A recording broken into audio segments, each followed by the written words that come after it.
Okay, let's think about this for a second.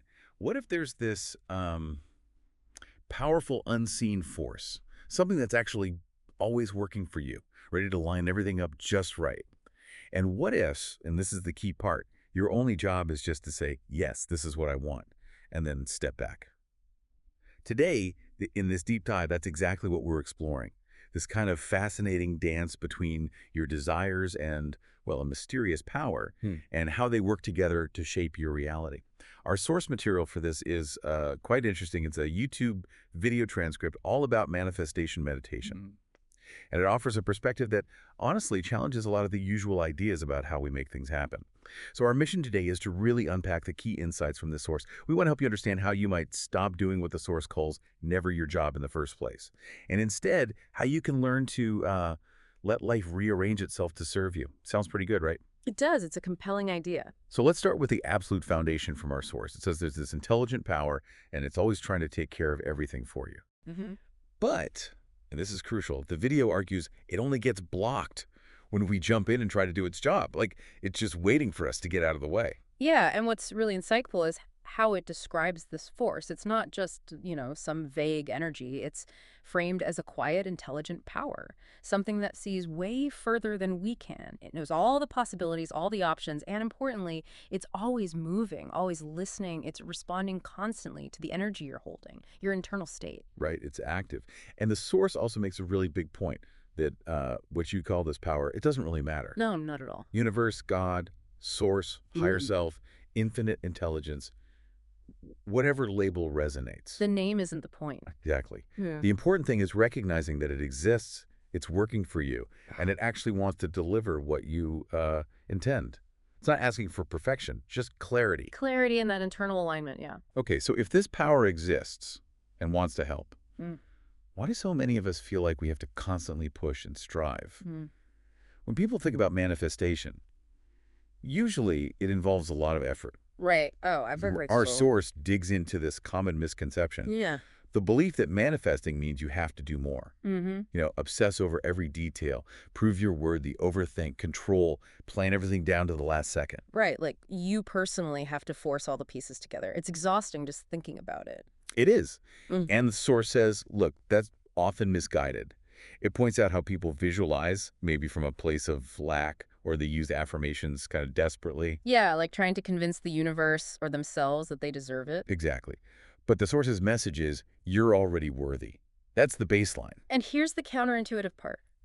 The less you interfere with the how, the faster things actually move. You don't manifest by proving or chasing or perfecting. You do it by becoming the version of you who just knows it's yours. You don't need to do all that other stuff. Okay, this brings us to what I think is the most interesting part, this distinction the source makes. It clarifies exactly what our role is versus what isn't. It says there are two jobs in creating anything, and get this, our job. It's supposedly the easy one. Relatively speaking, maybe. Well, yeah. It's described as mentally claiming your desire, dwelling in it, living in it internally, aligning with the feeling of it, becoming it from the inside out, really reveling in the joy of having it, but in your mind first. Right. Holding that signal, that feeling as your dominant state. Deciding internally, energetically, this is mine now. Not begging, not wishing, just deciding. Deciding, I like that. And that's our job. That's your job. Then there's life's job. Okay. And that is described as the builder of the outcome. This power, this intelligence, its job is to, well, move the mountains. It rearranges people, timing, opportunities, circumstances, all the stuff our logical minds could never figure out. Wow. It's the force that knows the hidden pathways, the connections we don't see. Okay, but there's a catch, right? There's a condition, a crucial one. This power can only really step in and do its thing effectively when you stop trying to do its job, too. When you let go of the micromanaging, release the interference. That's when it gets the green light to fully work for you. You have to hand over the reins. Hand over the reins. The source describes this moment, this shift when you stop efforting so hard. It says everything starts rearranging and reorganizing in your favor in ways that you could have never planned. It's like when you release that white knuckle grip, suddenly you become magnetic, available to receive what was trying to get to you all along. And doesn't that just resonate with, life experience. Think about Yeah, it. totally. Often the biggest breakthroughs, the moments things just click, happen when you finally stop trying so hard, when you let go, take a breath. Right, when you give up, almost. Exactly, and that's what the source is calling alignment. It's not about perfect actions. It's that inner knowing, this is mine. Being open, trusting life knows its part. You don't have to do both jobs, the internal feeling and the external orchestrating. And the source says when you get to that place, that surrender, knowing you've done your internal work, Yeah. that's when you become a match to the movement. That's when the miracles and synchronicities start showing up, apparently in record time and numbers sometimes. Because you've finally allowed space for them. You've stepped back so life can step in. Makes sense. But okay, if it's potentially that simple, why is it so hard? Why do we resist just letting go? That's a really important question, isn't it? And the source actually points to two main reasons. The Okay. first, well, we're just not programmed that way. We're taught that life is hard, that you have to struggle. The idea of unseen forces magically helping out, it sounds. Too good to be true? Pretty much. It goes against everything we've learned about effort equals results. Okay, that's one. What's the second? The second is simpler, but just as powerful. We want to know when, and we want to know how. Ah, the details. The plan. Exactly. Our logical minds crave that certainty. Timelines, steps, guarantees. That's how we feel safe, how we feel in control. Right. And the source directly counters that, doesn't it? Yeah. It basically says, look, this power, the universe, it doesn't work on your calendar deadlines. Oh. It works through alignment. Yeah. And when it's aligned, it orchestrates the best path, maybe even a fun one, leading you places you couldn't have imagined. You weren't meant to build the whole bridge yourself or carry the weight of the entire plan. Your job was just to carry the energy, the feeling, the knowing. And then let life show its work. Let life handle the engineering, yeah. So, okay, this is great conceptually, but how do we actually do this? How do we practice this letting go? The source offers a visualization, right? It does, yeah. A process designed to create what it calls a deep inner shift. Okay, walk us through it. All right, so the first step is to imagine yourself standing somewhere, maybe at the edge of a big wide open space. And just become aware that you're carrying this invisible weight. It's the burden of trying to control everything, force things, figure out all the hows and whens. Feel it for a second. Okay, got it. That feeling of responsibility for everything. Exactly. Now, picture life itself, or the universe, that infinite intelligence right there in front of you, maybe as a shimmering field of light, pure potential, immense power. Ready? Waiting? Waiting for what? Waiting for you to hand it over. So gently, in your mind, extend what you're carrying, your desire, yes, but also all your plans about how it has to happen, the specifics you've been clinging to. Hand over the plans, too. Ooh, that's tricky. That's the key part. Hand it all over to this intelligence. And as you do this, just sense or imagine something shifting inside you, like an invisible barrier you didn't even know was there, just dissolves, poof, gone. The thing keeping this power at arm's length. You might suddenly feel lighter, easier, like something that's been trying to reach you, help you, finally can.